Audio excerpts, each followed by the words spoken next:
either JBF music and guitar lessons. Now, one of the things that really changed my playing, and I'd say for the better, was the learning and mapping out of intervals. So rather than just memorising loads of chords and arpeggios, I started to pay attention to the smaller shapes sort of hidden within them. I actually wrote an ebook focusing on the major scale on this topic a few years back.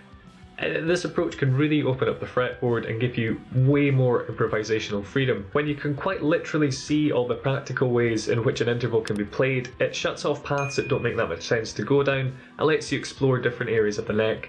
A real eye-opener for me was discovering how limiting guitar can be in terms of going from one note to the next. It really narrowed everything down. Tackling extended chords, note targeting, following chords, hitting chord tones, and playing what I heard in my head, manifesting that into reality, as well as general improvisation, it just became a lot more straightforward. Okay, I'm just going to go through the intervals chromatically to start with. I'm using C sharp as my root. This could easily be any other note, but I'll stay with this as my root note to make things a bit clearer. So we could also play this root on the A string. Bit of a stretch, but achievable. A flat second can be played here, and here. So here right off the bat, hopefully you can see how moving in this direction as opposed to this one, or this one really, is already opening up more options. A major second can be played here, or here. Minor third.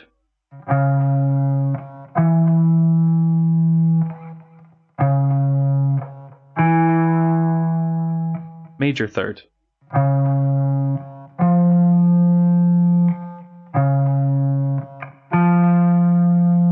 Fourth.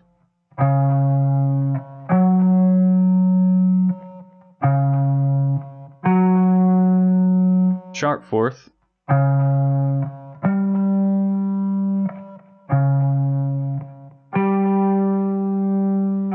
Fifth. Now we can play this on the same string. But at this point, for me anyway, this is not only stretching a bit far, but it's also quite hard to visualise. We can play it here, and also on the D string. The flat sixth. I mean, it's up here. Up here. But that's not so accessible. It's much easier on the A string. Or the D string. Major 6, I'm just going to miss out the E string now because it is just too far for me, but we can still get it in these two places.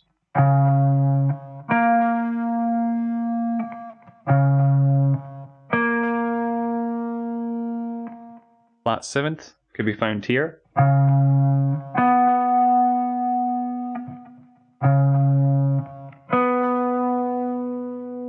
Major 7th.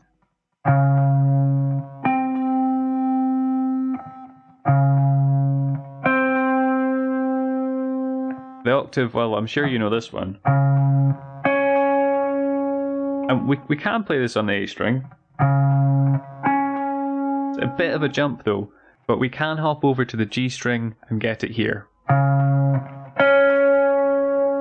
I have to admit, when I started writing these out with my guitar in hand, a task which I would highly recommend doing, really helps you learn them, I never realised I could get a fifth or an octave in these places.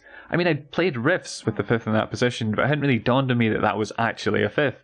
And with this octave shape, it can make playing licks much smoother. You know, something like this.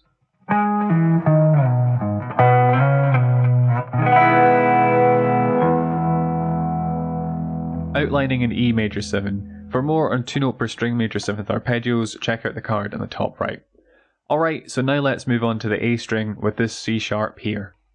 I'm just going to rattle through these intervals. At the 5th, I'm not going to play it on the same string as our new root note, not on the A string. Instead, I'll switch to using the D and the G strings. Okay, so starting at the root, can't really get it on this string. Flat 2nd,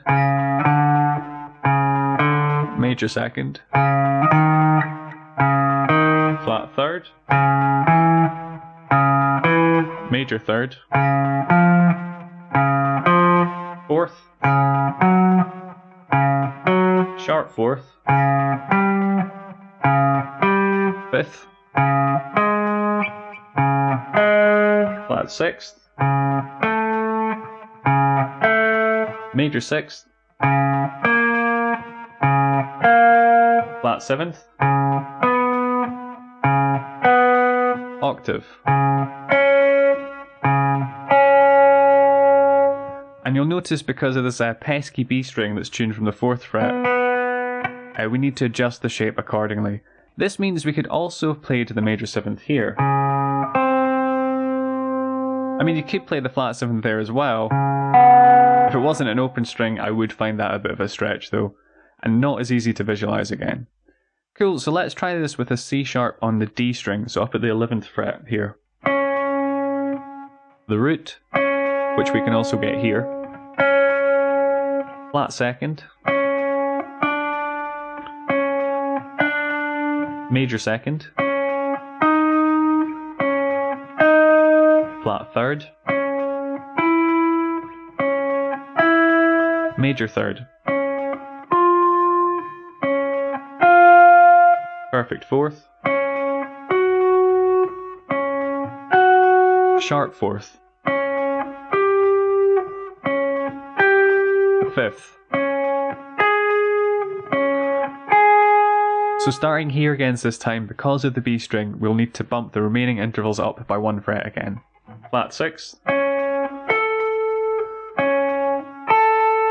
Major sixth.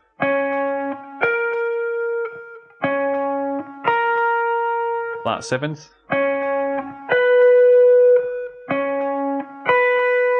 Major seventh. And the octave.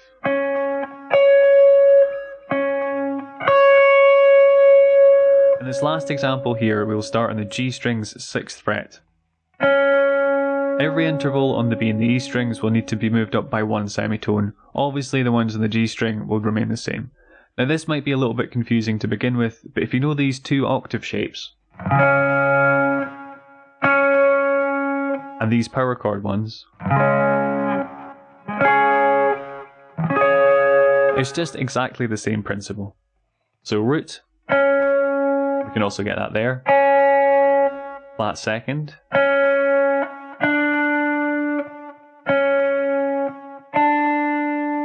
Major second.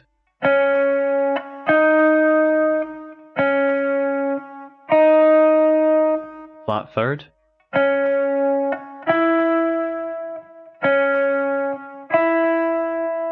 Major third.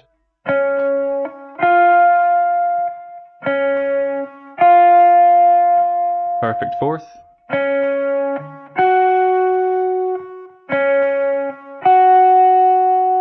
Sharp fourth, which we could play here, but I'd opt to move that here. And on the B string, the 5th,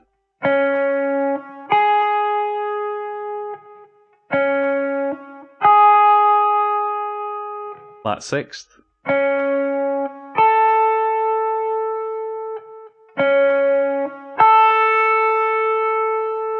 major 6th, starting to get a bit stretchy here, flat 7th,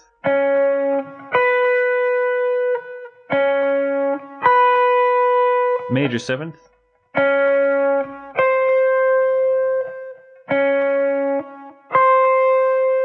and the octave.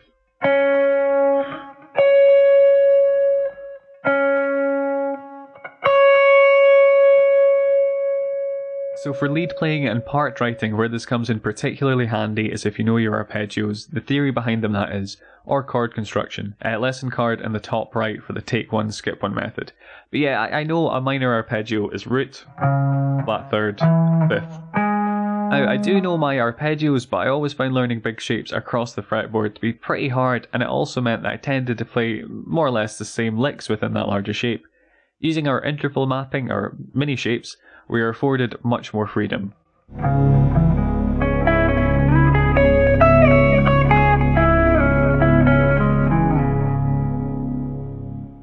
And let's try to slide between those and make it a bit more musical again.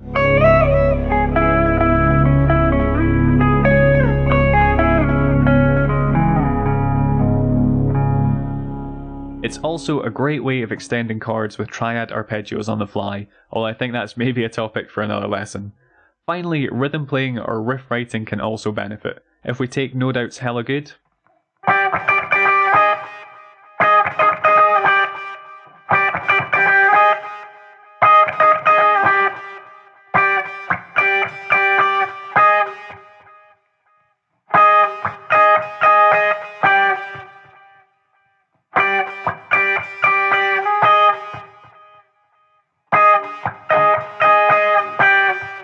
well, can you recognise what interval that is?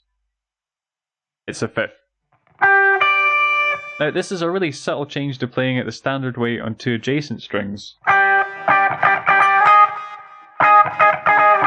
it sounds much funkier, more open and way less dense. I'm guessing due to the string being in the way, the fact that the fifth is on a thinner string as well, but the fact that you're not playing the two notes together, they sound a bit less harmonically dense and a little bit spaced out, despite it being the same interval. And as I say, having the slightly thinner string probably makes a bit of a difference as well. For me, what opened up a whole new area to explore, bonus tip, I really like using this sort of thing with open strings.